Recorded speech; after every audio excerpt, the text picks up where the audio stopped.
Hello everybody, and this is Narendra Kumar, and today we have come here to introduce and to help you, introduce literature to you and help you to enjoy literature completely, 100%. Why should you enjoy literature? This is something, instead of my explaining to you, let me just give you that experience of literature in a manner maybe you have not perceived it. And what I promise you, what I will do is that I will not come between you and the text. All that I will do, the simple thing I will do is that I will read it out, but in a manner it should be read, and that is what is the lesson for today. You understand? So the lesson is how, in a simple, deep way, we must read literature and slowly develop a taste and a love for it, because it is giving you that kind of experience.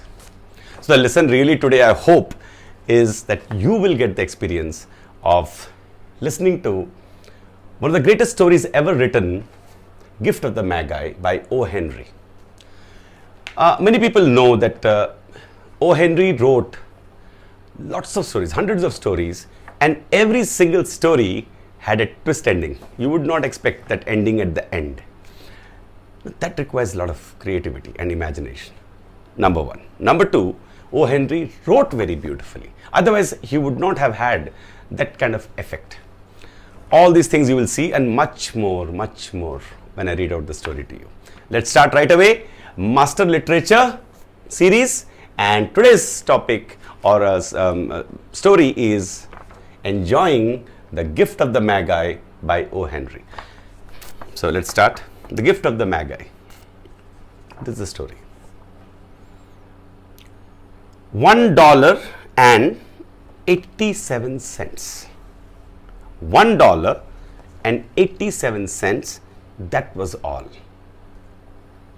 And 60 cents of it was in pennies. Pennies saved 1 and 2 at a time. Pennies saved 1 and 2 at a time by bulldozing the grocer and the vegetable man and the butcher until one's cheeks burned. With the silent imputation of parsimony. Imputation means somebody is accusing you. Imputation. IMPUTATION of parsimony. Parsimonious or parsimony means you are not willing to give away something. So parsimony, that such close dealing implied. 3 times Della, Della, that's a heroine of the story. 3 times Della counted it. $1.87. And the next day would be Christmas. See the way the story has started. We are already in. The author did not narrate her situation.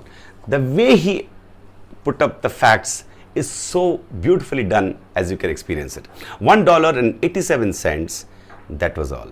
And 60 cents of it was in pennies. Pennies saved 1 and 2 at a time by bulldozing the grocer and the vegetable man and the butcher until one's cheeks burned, with the silent imputation of parsimony that such close dealings implied. You can almost memorize the words. See, if you read word by word by word, it's then that you enjoy the story. You can almost know the sentences one after the other. 3 times Della counted it, $1.87. And the next day would be Christmas. So you know what her problem is. There was clearly nothing left to do but flop down on the shabby, which was not very neat or modern or new or expensive. There was clearly nothing left to do but flop down on the shabby little couch and howl So the way the author has talked about her crying also is so gentle and with that touch of humor. Very human humor. There was clearly nothing left to do but flop down on the shabby little couch and howl. So Della did it. So Della did it. Which instigates the moral reflection, which brings about the moral reflection that life is made up of sobs, crying, sobs, sniffles and smiles, with sniffles predominating. So he talks about life in such a beautiful, such a gentle and human way. There was clearly nothing left to do but flop down on the shabby little couch and howl. So Della did it, which instigates the moral reflection that life is made up of sobs, sniffles and smiles, with sniffles predominating. We got the picture. Third paragraph. While the mistress of the home is gradually subsiding from the first stage to the second. First stage, howling, to the second, take a look at the home. He's saying, take a look. Look at the way of his writing. Very interesting, very indirect. Take a look at the home. A furnished flat at $8 per week. It did not exactly beggar description. It did not exactly beggar description. Look at the words here. Beggar description, like ask, beg description. It's not so wonderful that somebody will beg you to describe it. It did not exactly beggar description, but it certainly had that word on the lookout for the mendicancy squad, people who destroy. In the vestibule below was a letterbox into which no letter would go, and an electric button from which no mortal finger could coax a ring. Nobody would come. Also appertaining thereunto was a card bearing the name Mr. James Dillingham Young. JAMESDILLINGHAM, Dillingham Young. The Dillingham had been flung to the breeze.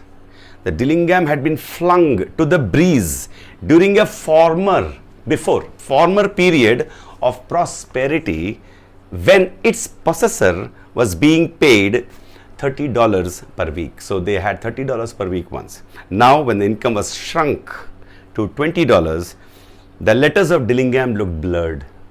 The letters of Dillingham looked blurred. He has linked the letters to the income as though they were thinking seriously of contracting to a modest and unassuming D. As if they're seriously thinking of becoming very unassuming, simple. But whenever Mr. James Dillingham Young came home and reached his flat above, he was called Jim and greatly hugged by Mrs. James Dillingham Young, already introduced to you as Della, which is all very good. You can see the way I'm sure you can see the way he communicated that beautiful love. He talks about the income shrunk, yet Della hugs him, and that, which is all very good. Now we come back to Della. Della finished her cry and attended to her cheeks with the powder rag. She stood by the window and looked out dully, in a dull manner, at a grey cat walking a grey fence in a grey backyard. So you can see how beautiful. He really, Henry just touches me. Again, every time I read it, it's so fresh, like a music, like a song. Della finished her cry and attended to her cheeks with the powder rag. She stood by the window and looked out dully at a grey cat walking a grey fence in a grey backyard. Tomorrow would be Christmas Day, and she had only $1.87 with which to buy Jim a present. She had been saving every penny she could for months, with this result. $20 a week doesn't go far. Expenses had been greater than she had calculated. It happens. They always are. Only $1.87 to buy a present for Jim. Her Jim. Many a happy hour she had spent planning for something nice for him. something fine and rare and sterling, expensive and beautiful and glamorous. Something fine and rare and sterling, something just a little bit near to being worthy of the honor of being owned by Jim. Where do we read such words of love? There was a pier glass between the windows of that room. Perhaps you have seen such a pier glass in an $8 bat. A very thin and very agile person may, by observing his reflection in a rapid sequence of longitudinal strips, obtain a fairly accurate conception of his looks. Della, being slender, had mastered the art. She could look at herself. Suddenly she whirled from the window and stood before the glass. Her eyes were shining brilliantly. Something happened to her. But her face had lost its color. Within 20 seconds, I read again. Suddenly she whirled. It's a beautiful word O. Henry has used. They are masters in the language. Suddenly she whirled from the window and stood before the glass. Her eyes were shining brilliantly, but her face had lost its color after 20 seconds. Rapidly she pulled down her hair and let it fall to its full length. Now, there were two possessions of the James Dillingham Youngs, the family, in which they both took a mighty pride. One was Jim's gold watch that had been his father's and his grandfather's. The other was Della's hair. Had the Queen of Sheba lived in a flat across the air shaft, Della would have let her hair hang out of the window someday to dry, just to depreciate, to reduce the value. Depreciate Her Majesty's jewels and gifts. Had King Solomon been the janitor with all his treasures piled up in the basement, Jim would have pulled out his watch every time he passed, just to see him pluck at his beard from envy. So you can imagine how powerfully, simply, in such an extraordinary way, O. Henry has communicated the value of those two things, hair and watch. So now Della's beautiful hair fell about her, rippling and shining like a cascade of brown waters. You could almost sense the hair. It reached below her knee and made itself almost like a garment for her. And then she did it up again nervously and quickly. Once she faltered for a minute and stood still while a tear or two splashed on the worn red carpet. Why is all this happening? Let's see. On went her old brown jacket, on went her old brown hat, with a whirl of skirts and with a brilliant sparkle still in her eyes. She cluttered out of the door and down the stairs to the street. You can almost feel her, business-like manner of rushing out. Where she stopped, the sign read, Sovereign, hair goods of all kinds. 1/8 up, Della ran and corrected herself, panting. Madam, large, too white, chilly. Hardly looked the sovereign. She didn't look like one very gentle lady. Will you buy my hair? Asked Della. Will you buy my hair? I buy hair, said Madam. Take your hat off and let's have a sight at the looks of it. Down rippled the brown cascade. Cascade is like wave. $20, said Madam, lifting the mass with a practiced hand. She lifted the hair. She was expert. Give it to me, quick, said Della. Oh, and the next 2 hours stripped by on rosy wings. Forget the hashed metaphor. Rosy wings. And O. Henry himself says, forget the hashed metaphor. She was ransacking the stores for Jim's presents. She wanted to buy a Jim a present. She's so eager. She found it at last. It surely had been made for Jim and no one else. There was no other like it in any of the stores, and she had turned all of them inside out. It was a platinum fob chain, simple and chaste, pure, chaste in design, properly proclaiming its value by substance alone and not by meretricious ornamentation. By substance, it was full of substance, not some meretricious ornamentation, as all good things should do. O. Henry says substance is important, not some ornamentation, something you design you put in front of it. It was even worthy of the watch. So, like, the watch, it's worthy of the watch. The watch we talked about. As soon as she saw it, she knew that it must be Jim's. It should be Jim's property. It was like him. Quietness and value. Quietness and value. Look at the way she looks at her husband. The description applied to both the thing she wanted to buy and her husband. $21 they took from it, and she hurried home with the 78 cents. With that chain on his watch, Jim might be properly anxious about the time in any company. I mean, he'll always look for the time to show others. Grand as the watch was, he sometimes looked at it on the sly, without showing anybody, on account of the old leather strap that he used in place of a chain. So the watch was beautiful, but the thing which is holding it, that was only of leather. Now he will be able to see in front of everybody. When Della reached home, her intoxication, she's drunk with happiness, gave way a little to prudence and reason. Now she got back her mind, like prudence and reason. She got out curling irons and lighted the gas and went to work, repairing the ravages made by generosity added to love. Ravages. O. Henry says ravages, destruction made by generosity added to love. It's so common for people who are very loving. They're loving and they're generous, which is always a tremendous task, dear friends. A mammoth task. Mammoth task, O. Henry says. That's why we must read this story again and again. It's so beautiful, every sentence. Within 40 minutes, her head was covered with tiny, close-lying curls that her made look wonderfully like a naughty schoolboy. She looked at her reflection in the mirror long, carefully, critically. If Jim doesn't kill me, she said to herself, before he takes a second look at me, he'll say I look like a Coney Island chorus girl. But what could I do? Oh, what could I do with $1.87?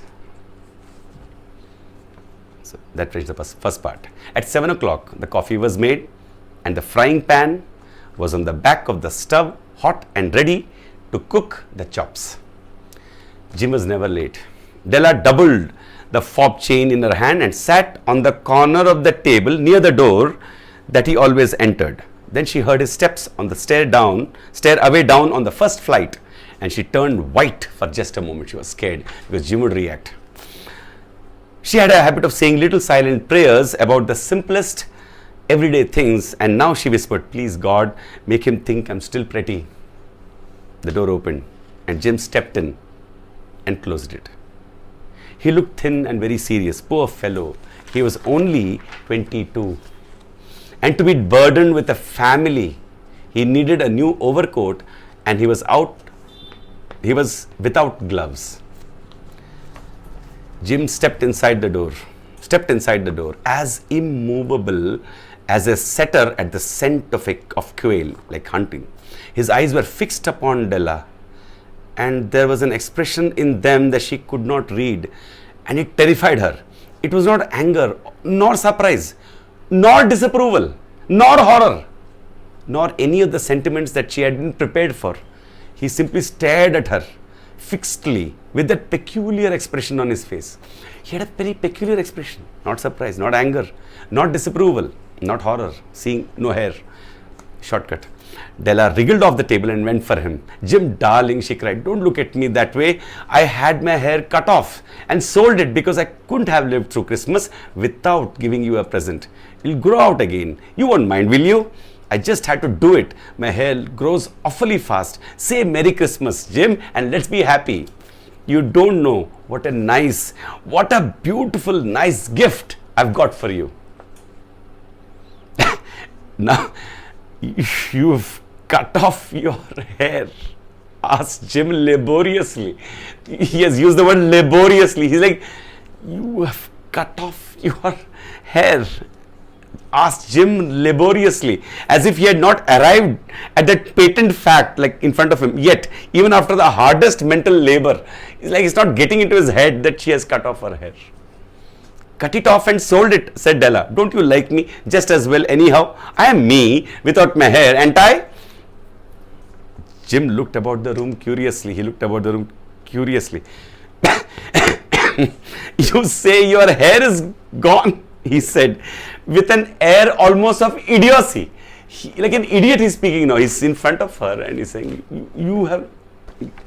you didn't look for it, said Della. It's sold. I tell you, sold and gone too. It's Christmas Eve. Boy, be good to me, for it went for you. Maybe the hairs of my head were numbered, she went on with sudden serious sweetness. But nobody could ever count my love for you. Shall I put the chops on, Jim? Out of his trance, Jim seemed quickly to wake and suddenly came out of his trance. Trance like, confusion. He enfolded his Della. For 10 seconds, let us regard with 10 seconds.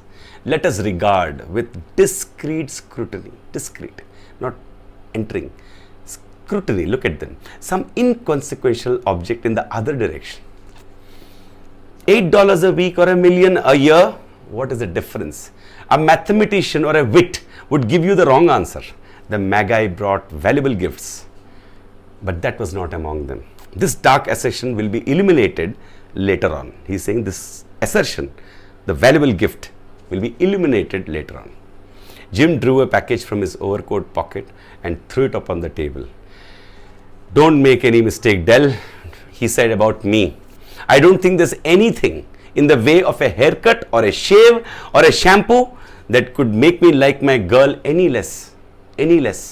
But if you will unwrap that package, you may see why you had me going a while at first. White fingers and nimble tore at the string and paper. He had got a gift for her, and then an ecstatic scream of joy. Wow! And then, alas, a quick feminine change to hysterical tears. She started crying in wails. She started crying loudly, necessitating the immediate employment of all the comforting powers of the Lord of the Flood. He came and hugged her and said, don't cry.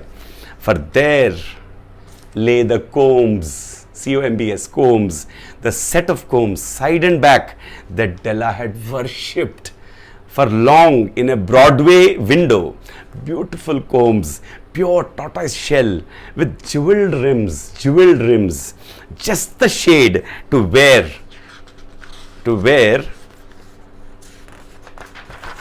in the beautiful vanished hair. They were expensive combs, she knew, and her heart had simply craved and yearned over them without the least hope of possession.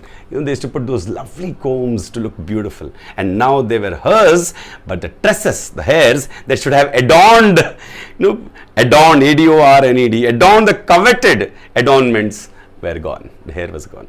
But she hugged them to her bosom, and at length she was able to look up with dim eyes and a smile and say, my hair grows so fast, Jim.